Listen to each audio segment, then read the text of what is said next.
শুরুতেই বাজেটের খবর।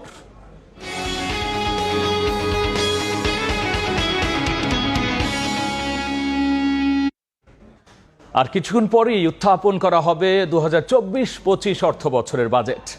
বাংলাদেশের ইতিহাসে সবচেয়ে বড় 7,97,000 কোটি টাকার প্রস্তাবিত এই বাজেট সংসদে উপস্থাপন করবেন অর্থমন্ত্রী। এবারে বাজেটে সাধারণ মানুষকে স্বস্তি দিতে কমতে পারে চাল, গম ও ভোজ্য তেল সহ 30টি নিত্যপণ্যের উৎসে কর। আর এতে কমবে দাম, খরচ কমছে কিডনি ডায়ালাইসিস এবং ডেঙ্গু পরীক্ষায়ও।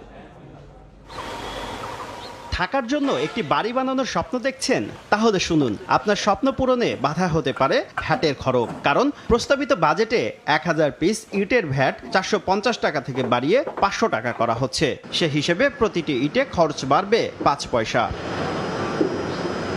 স্বপ্নের বাড়িতে বিদ্যুৎ সাশ্রয়ী এলইডি বাল্ব লাগাতে চান? এখানেও 5% ভ্যাট বেড়ে দাঁড়াচ্ছে 15%। তীব্র গরমে নাকাল হওয়া থেকে বাঁচতে এসি লাগাবেন? এখানেও গুনতে হতে পারে 7.5% ভ্যাট। নতুন বাড়িতে লেটেস্ট মডেলের ফ্রিজ না থাকলে কি চলে? 7.5% ভ্যাট দিয়েই কিনতে হবে আপনাকে। ভ্যাটের চাপ আর গরমে আপনার গলা শুকিয়ে কাঠ। গলা ভেজাতে জুস খেতে দিতে হবে 15% ভ্যাট। আইসক্রিম কিংবা কোমল পানীয় কম দামে পাবেন না কোনো কিছুই। আইসক্রিমে 10 আর কোমল পানীয়তে ভ্যাট দিতে হবে 30%। এত শত চাপ কমাতে সিগারেট ধরাবেন? তাতেও পকেট পুড়বে আপনার, কারণ বাজেটে বাড়ছে তামাকজাত এই পণ্যের দাম। মনের দুঃখ ভাগাভাগি করতে স্বজনদের ফোন করবেন? প্রস্তাবিত বাজেটে বাড়তে পারে সিম কার্ডের দাম, খরচ বাড়বে কথা বলা কিংবা ইন্টারনেট ব্যবহারেও। তবে নিত্যপণ্যের ক্ষেত্রে এবারের বাজেট কিছুটা স্বস্তি দিতে পারে আপনাকে, কারণ পেঁয়াজ, রসুন, মটর, ছোলা ও চাল সহ 30 নিত্যপণ্যের উৎসে কর 2% থেকে কমিয়ে 1% করা হচ্ছে, ফলে কমবে দামও।